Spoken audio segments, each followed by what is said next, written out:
The downtown office of Premier Financial Services had a problem, and his name was Richard. For 3 years he had been the branch manager, and for 3 years the employees had learned to dread Monday mornings. His corner office had huge windows that looked out over the city, and he treated it like his personal kingdom where he could do whatever he wanted. Richard hadn't gotten to this position through hard work or treating people right. No, he had climbed the corporate ladder by taking credit for other people's ideas and playing office politics like a pro. He knew exactly who to impress and exactly how to make himself look good, even if it meant throwing his team under the bus. The office had 15 people working under him. There were financial analysts who crunched numbers all day, customer service reps who dealt with angry clients, and loan officers who helped people get mortgages and business loans. They were good at their jobs, really good, but you would never know it by the way Richard treated them. One person who bore the worst of Richard's behavior was Jennifer, a 32-year-old single mom who had been with the company for 5 years. She was the kind of employee every company dreams of having. When a difficult client came in screaming about their account, Jennifer could calm them down and solve the problem. When the numbers didn't add up and everyone was confused, Jennifer would find the mistake. When the team needed a new system or process, Jennifer would figure it out and make it work. But Richard never gave her credit for any of it. Whenever Jennifer came up with a smart solution to a problem, Richard would listen carefully, nod his head, and then present that exact same idea to his bosses as if he had thought of it himself. He did this so smoothly that most people at the company headquarters had no idea Jennifer even existed. Richard's management style was all about fear and control. If someone made even a small mistake, he would call them out in front of the entire team during meetings.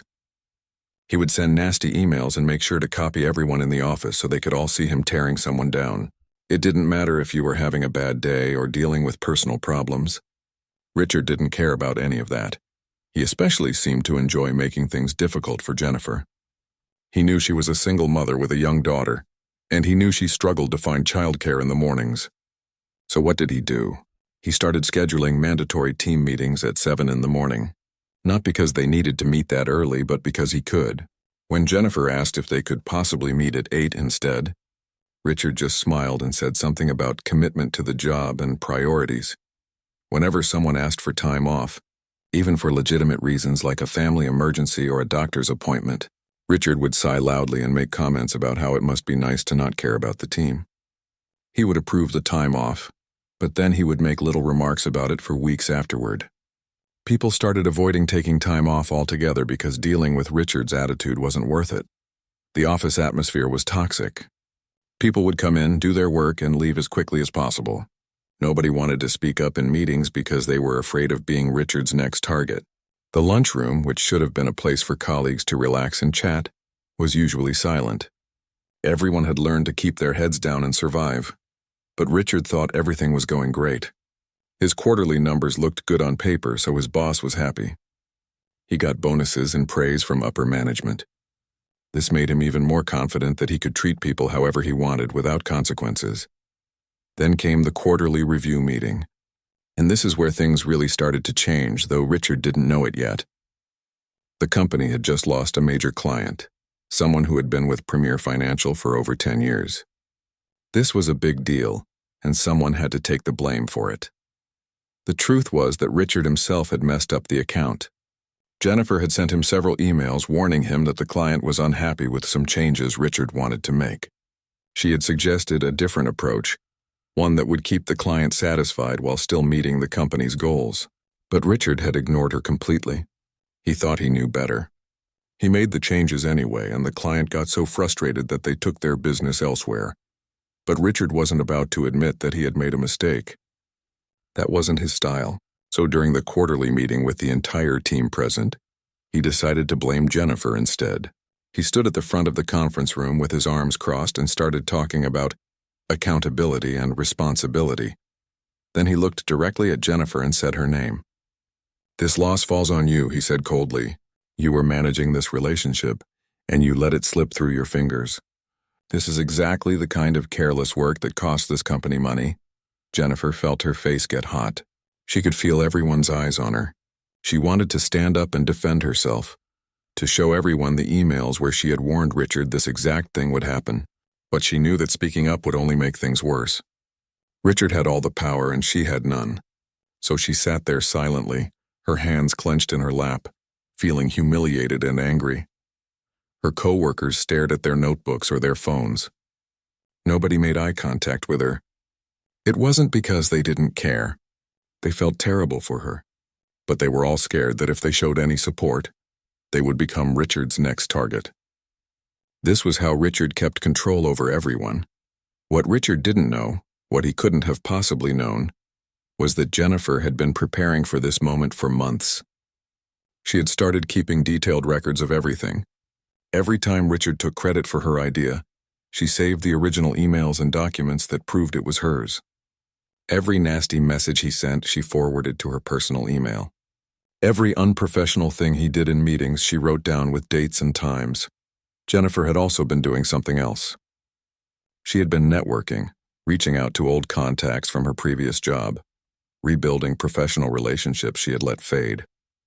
One of those contacts was David, someone she had worked with years ago who had recently gotten promoted to a big position at the company's regional office.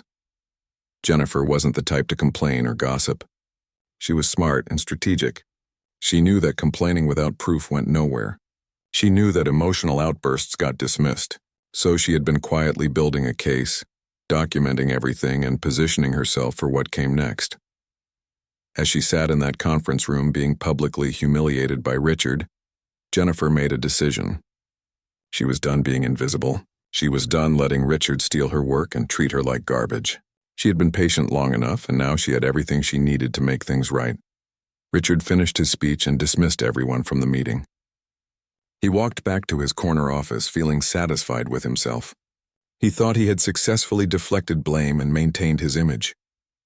He had no idea that the foundation of his little kingdom was about to crumble beneath his feet. That evening, after the humiliating meeting, Jennifer sat in her car in the parking lot for a long time before driving home. She was tired of being angry, tired of feeling powerless, and tired of watching Richard get away with everything. But instead of going home to cry or complain to friends, she pulled out her phone and sent a message to David, her old colleague who now worked in the regional office. The message was simple and professional. She asked if he had time to grab coffee sometime soon, because she wanted to get his advice on her career. Nothing dramatic, nothing emotional. Just a straightforward request from one professional to another. David responded within an hour. He remembered Jennifer well from their time working together years ago. She had been sharp, reliable, and great with clients. He had actually tried to recruit her to his previous company, but she had turned him down because she was happy where she was. So when he got her message asking for career advice, it surprised him. Jennifer wasn't the type to job hunt unless something was seriously wrong. They met at a coffee shop 2 days later. Jennifer looked tired but composed. She ordered a latte and they sat by the window making small talk for a few minutes before David asked the obvious question. So what's going on? You've been at Premier Financial for 5 years. I thought you loved it there. Jennifer chose her words carefully. She didn't want to sound like she was whining or throwing a tantrum. I did love it, she said slowly, but I feel like I've hit a wall. My growth has kind of plateaued and I'm starting to think about what's next for my career. I wanted to pick your brain about opportunities. Maybe get your perspective on things. Jennifer's session was in one of the smaller conference rooms on the second floor. She had expected maybe 20 people to show up, but when she walked in, there were at least 40 people taking their seats. Among them were several regional directors, a few branch managers from other locations, and someone Jennifer hadn't expected to see at all. Catherine Hartley, a vice president from corporate headquarters, sat in the third row with her laptop open and her reading glasses perched on her nose. Catherine had flown in specifically for this conference because she had read Jennifer's proposal 3 months ago and been genuinely impressed. The company was struggling with customer retention across all branches, and here was someone proposing concrete solutions backed by real data. David was also in the room, sitting toward the back. He had made a point of checking the schedule and seeing that Jennifer was presenting. He wanted to hear what she had to say, especially now that he had been investigating the downtown branch and finding all those red flags. Jennifer stepped up to the front of the room and connected her laptop to the projector. She was nervous, her hands were a little shaky, but once she started talking, everything flowed naturally. This was her work, her analysis, her ideas. She had lived and breathed this project for months. She walked the audience through everything. She explained how she had analyzed customer data to identify patterns in why people left. She showed them which types of customers were most at risk, and when they typically started showing signs of dissatisfaction. Then she presented her solution, a 3-tiered retention program that would catch problems early and give each customer personalized attention based on their needs and value to the company. The audience was engaged, taking notes, snapping pictures of the slides with their phones. During the question and answer session, people asked smart questions and Jennifer answered every single one with confidence. She knew this material inside and out because she had created it from scratch. When the session ended, several people came up to talk to her. But the most important person was Catherine, the vice president. She waited until the small crowd cleared and then approached Jennifer with a warm smile. "That was exceptional," Catherine said, shaking Jennifer's hand. "This is exactly the kind of innovative thinking we need across the company. I'd love to discuss how we might implement this on a larger scale. Tell me, who's your branch manager?" Jennifer felt her heart skip a beat. "Richard Chen at the downtown branch." Catherine pulled out her phone and made a note. "I'll be attending the main session this afternoon. I'm very interested to see how your branch is implementing these strategies you've developed." Jennifer smiled politely but said nothing. She didn't need to. Everything was about to unfold exactly as it should. Meanwhile, Richard was downstairs in the main ballroom, completely unaware of what had just happened. He was checking and rechecking his notes, making sure the presentation was loaded correctly on the computer, adjusting the microphone. He saw David walk in and gave him a confident nod. David nodded back, but his expression was unreadable. The afternoon session started filling up. This was the main event of the conference, where all the branch managers would present their initiatives and successes. There were over 150 people in the audience when Richard took the stage. He clicked to the first slide, Jennifer's carefully designed title slide, and began speaking. "Good afternoon, everyone. Today I want to share an innovative customer retention strategy that we've been developing at the downtown branch." In the back of the room, David sat next to Catherine. He leaned over and whispered, "This is interesting. I attended a breakout session this morning where Jennifer Mitchell from Richard's team presented a retention strategy. It looked very similar to this." Catherine's eyes narrowed. She opened her laptop and pulled up the conference schedule, scrolling until she found Jennifer's session listed for that morning. Then she opened a notepad and started writing. Her expression had gone from friendly to ice cold in about 3 seconds. Richard continued presenting, completely oblivious. He talked about the data analysis as if he had personally spent hours poring over spreadsheets. He explained the 3-tiered retention program as if he had come up with the idea himself. He answered questions from the audience with confidence, though anyone paying close attention would notice he was basically repeating memorized answers without really understanding the deeper methodology. Several people in the audience who had attended Jennifer's morning session started exchanging confused glances. They recognized the slides, the data, the exact same examples. A woman in the 4th row leaned over to her colleague and whispered, "Isn't this the same presentation from this morning?" When Richard finished, there was polite applause. He smiled broadly, thinking it had gone perfectly. As people started filing out for the afternoon break, Catherine stood up and walked purposefully toward the stage with David right behind her. "Richard," Catherine said, her voice professionally pleasant but with an edge to it. "Excellent presentation. I have a few questions for you." Richard's smile got even bigger. A vice president wanted to talk to him. This was even better than he had hoped. "Of course, I'm happy to answer anything. Where did you develop this retention strategy?" Catherine asked, her pen poised over her notepad. "I've been working on it for several months," Richard said proudly, "analyzing our branch data, studying client behavior patterns, identifying opportunities for improvement. It's been a major focus area for me." "I see," Catherine said slowly. "That's interesting because I attended a presentation this morning by Jennifer Mitchell, who I believe works at your branch. She presented what appears to be the exact same strategy. In fact, the slides look identical. Can you explain that?" The confident smile on Richard's face started to crack. His mouth opened, but no words came out for a second. "Oh, well, Jennifer works on my team. She helped with some of the data collection, But the overall strategy and the analysis were all mine. She works under my direction, so naturally she would be familiar with my work. David stepped forward, his arms crossed. That's strange, Richard. Because the conference proposal was submitted 3 months ago by Jennifer, and it was approved based on her credentials and her analysis. Your name wasn't mentioned anywhere in the submission documents. Richard's face was turning red. Well, she should have included my name. I mean, I oversee all the work that comes out of my branch, so technically anything my team does is under my leadership. Catherine pulled out her phone. I'm going to make a call to our IT department. I want to check something.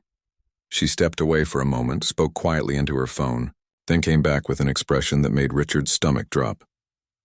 Our IT department keeps records of all document creation and editing, Catherine said. They're pulling the file history for this presentation right now. They can see who created each slide when it was created, and every single edit that was made. Would you like to guess what they're going to find? Richard started stammering, trying to come up with an explanation, but Catherine held up her hand to stop him. I also just learned that Jennifer requested last week that IT preserve all timestamps and edit histories for her project files. She cited intellectual property concerns. That's a very specific request that employees don't usually make unless they have a good reason. The blood drained from Richard's face. He suddenly realized that he had walked into something much bigger than he understood. Jennifer hadn't just created a presentation.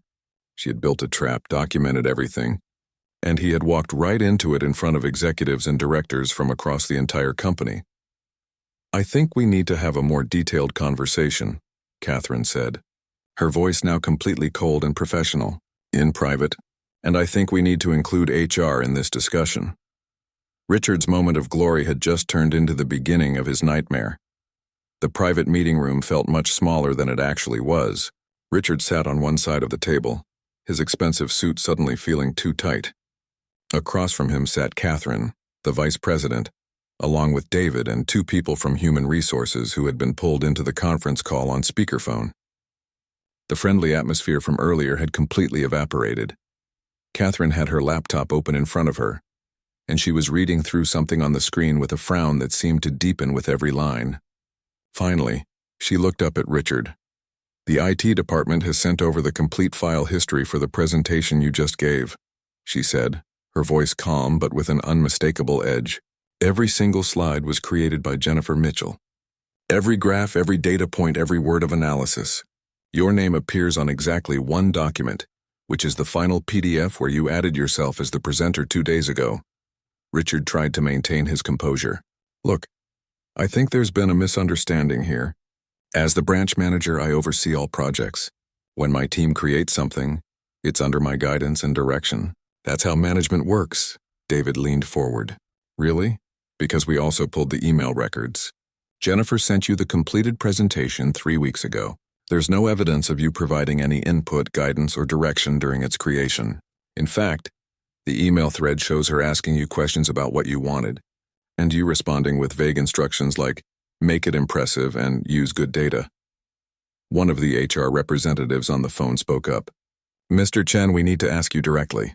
Have there been other instances where you presented work created by your team members as your own? Richard shifted in his seat. Every manager presents their team's work. That's literally part of the job description. That's not what I asked, the HR rep said firmly.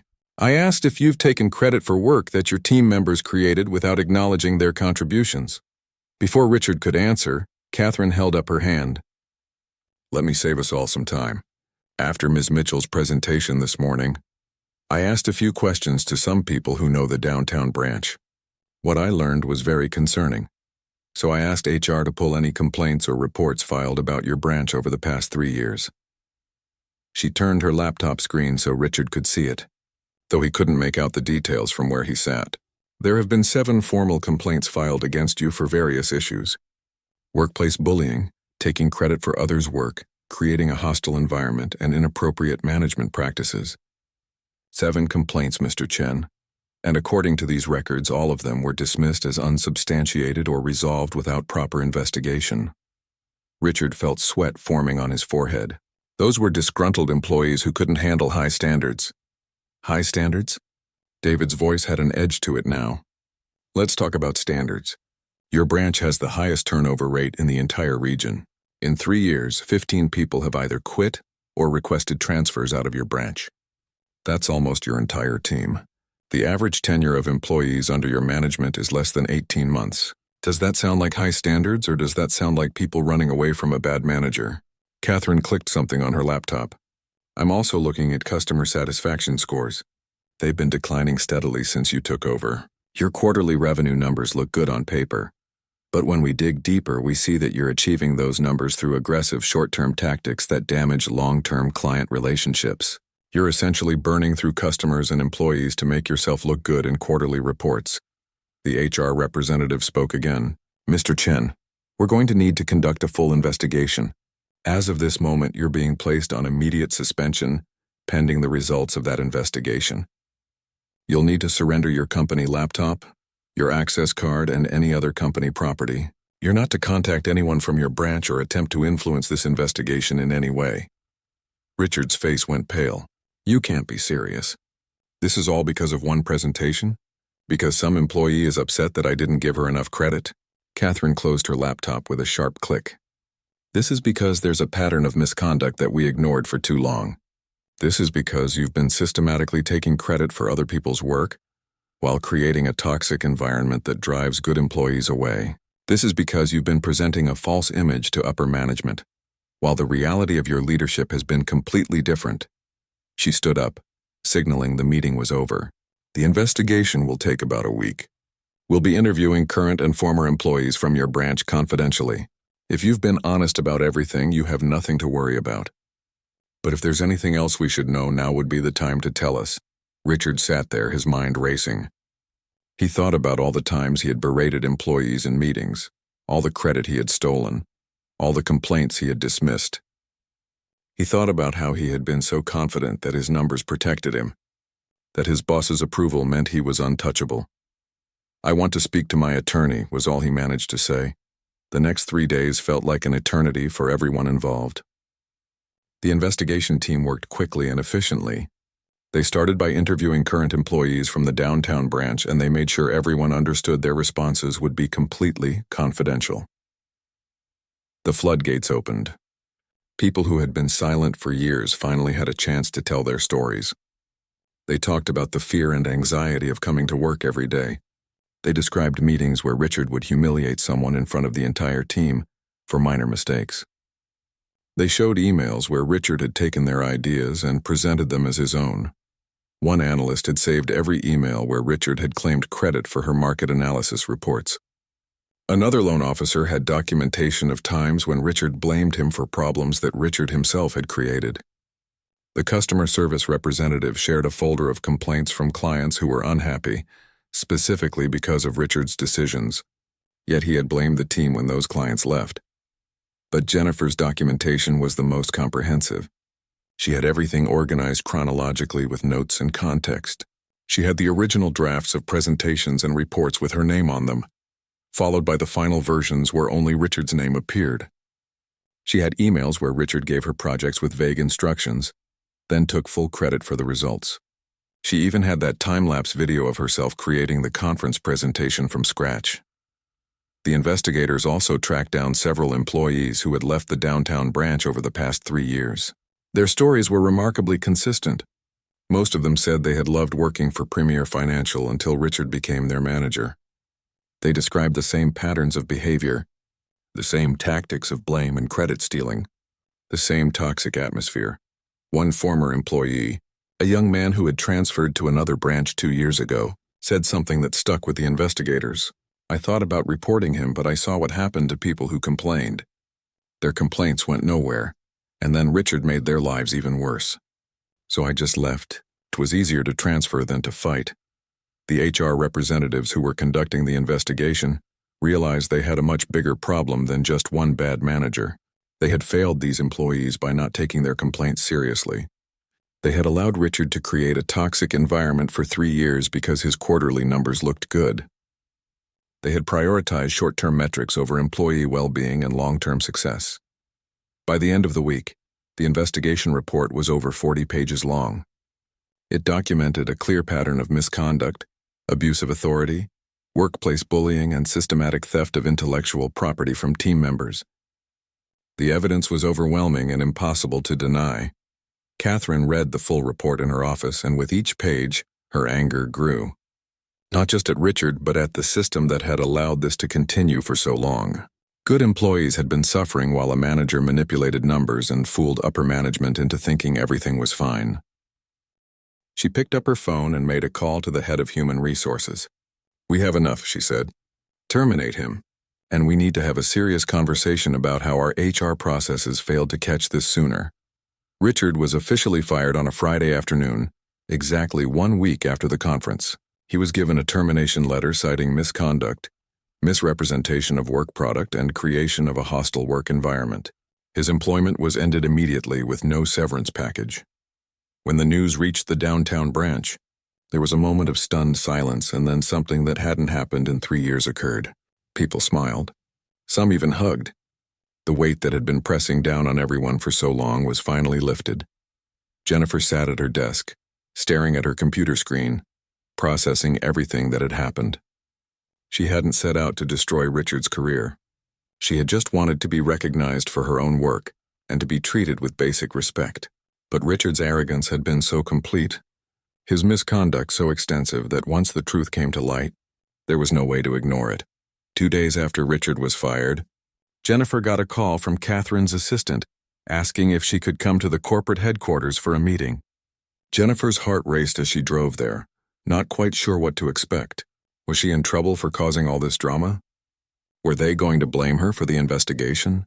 When she walked into Catherine's office, the vice president greeted her with a warm smile and gestured to a comfortable chair by the window. "Jennifer, thank you for coming. I want to start by apologizing to you personally." Jennifer blinked in surprise. "Apologizing? For what?" Catherine sat down across from her. "For not listening sooner. You filed a complaint 8 months ago about the work environment at your branch, and it was dismissed without a proper investigation. You and your colleagues were suffering under terrible management, and we failed you. That's on us, not on you." Jennifer felt a weight lift from her shoulders that she didn't even know was still there. Someone in leadership was actually acknowledging what had happened. "But I didn't call you here just to apologize," Catherine continued. "I called you here to offer you a position. We want you at corporate headquarters as a senior strategy analyst reporting directly to me. Your customer retention program is exactly the kind of innovative thinking this company needs, and I want you to help us implement it across all our branches nationwide." Jennifer sat there in stunned silence for a moment. A promotion? A real one, earned through her actual work, not by stepping on others or playing politics. "There's something else," Catherine added. "We're also looking at our HR practices and how we handle complaints. The investigation revealed some serious problems with how we've been operating. We're making changes, big ones, and we want people like you who aren't afraid to speak up when something's wrong." Jennifer accepted the position. Within a week, she had moved to a new office at headquarters with a significant pay increase and actual recognition for her talents. But more importantly, she was in an environment where her ideas were valued and her contributions were acknowledged. Her customer retention program became a company-wide initiative. She spent the next few months traveling to different branches, training managers and teams on how to implement the system. The results were remarkable. Within the first year, customer churn dropped by 28% across the company. Clients who had been on the verge of leaving were staying, and many were even increasing their business with the company. David, who had started asking the right questions that helped uncover the truth, became an unofficial mentor to Jennifer. He taught her how to navigate corporate politics in a healthy way, how to advocate for herself and her team, and how to lead without becoming what Richard had been. 18 months after the conference, Jennifer was promoted again, this time to Director of Customer Success. She was now overseeing teams across multiple regions, and she made sure to lead with the kind of respect and recognition she had always wished for when she worked under Richard. Meanwhile, the downtown branch went through a complete transformation. The company brought in a new manager, a woman named Patricia who had a reputation for developing talent and building strong teams. Patricia's first action was to meet individually with every single employee, listen to their concerns, and ask them what they needed to do their jobs well. The change was immediate and dramatic. People started coming to work with energy again. They shared ideas in meetings without fear of being shot down or humiliated. They collaborated and supported each other. The office that had been silent and tense became a place where people actually wanted to be. Within 6 months under new management, the downtown branch went from having the worst employee satisfaction scores in the region to having some of the best. The turnover rate dropped to almost zero. People who had been planning to leave decided to stay. The customer satisfaction scores started climbing back up. And interestingly, the revenue numbers didn't just stay steady. They actually improved because clients could feel the difference in how they were being treated. As for Richard, his story didn't have a happy ending, and honestly, that was his own doing. Word spread quickly through the industry about why he had been fired. When he applied for other management positions, companies did their reference checks and the truth came out. Nobody wanted to hire a manager with a documented history of stealing credit, bullying employees, and creating toxic work environments. He tried to reinvent himself, maybe start fresh in a different city or a different industry. But the business world is smaller than people think. Professional networks talk. Reputations matter. The arrogance and shortcuts that Richard had used to climb the ladder had left a trail of burned bridges behind him.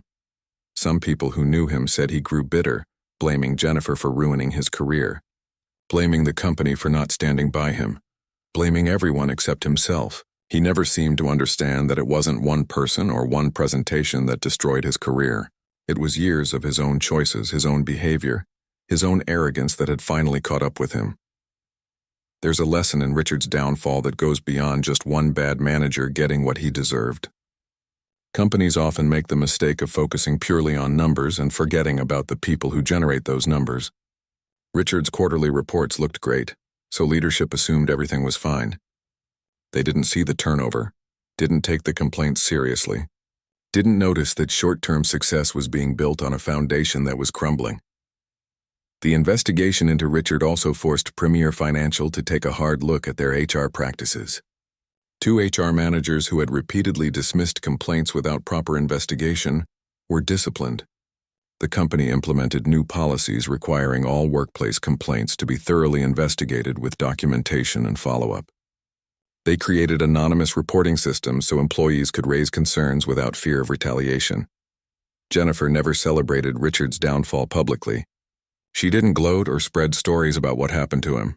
When people asked her about it, she would simply say that the truth came out and the right actions were taken. She focused on her own career, her own growth, and making sure that the people who worked under her never felt the way she had felt under Richard. Years later, Jennifer would sometimes think about that quarterly meeting where Richard had humiliated her in front of everyone. At the time, it had felt like the worst moment of her professional life. But it had also been the moment she decided to stop being a victim and start building her case. She had been strategic, patient, and meticulous. She had let Richard's own actions speak for themselves. The real victory wasn't that Richard got fired. The real victory was that Jennifer and her former colleagues now worked in environments where they were respected, where their contributions were recognized, and where they could grow without fear. The real victory was that a toxic system was forced to change because people finally spoke up and were actually heard. Sometimes people ask Jennifer for advice about dealing with bad bosses or toxic work environments. She always tells them the same thing. Document everything. Build your network. Focus on doing excellent work. Don't waste energy on revenge or confrontation. Just be prepared. Be patient. And when the right moment comes, let the truth speak for itself. Because in the end, arrogance always has a price. Richard had built his career on lies, manipulation, and taking advantage of others. He had believed that his position and his quarterly numbers made him untouchable, but all it took was one presentation, one investigation, and the house of cards came tumbling down. Jennifer's story spread through the company as a reminder that talent and hard work do eventually get recognized, even if it takes time. And Richard's story became a cautionary tale about what happens when you build success on other people's backs while treating them with contempt. His arrogance didn't just backfire in an unexpected way. It destroyed everything he had worked for and left him with nothing but regrets and a reputation he could never escape. The most fitting ending to the whole saga? That customer retention program that Richard tried to steal credit for went on to win a national industry award. Jennifer accepted the award on stage at a conference, giving credit to her team and thanking the leaders who had actually supported her.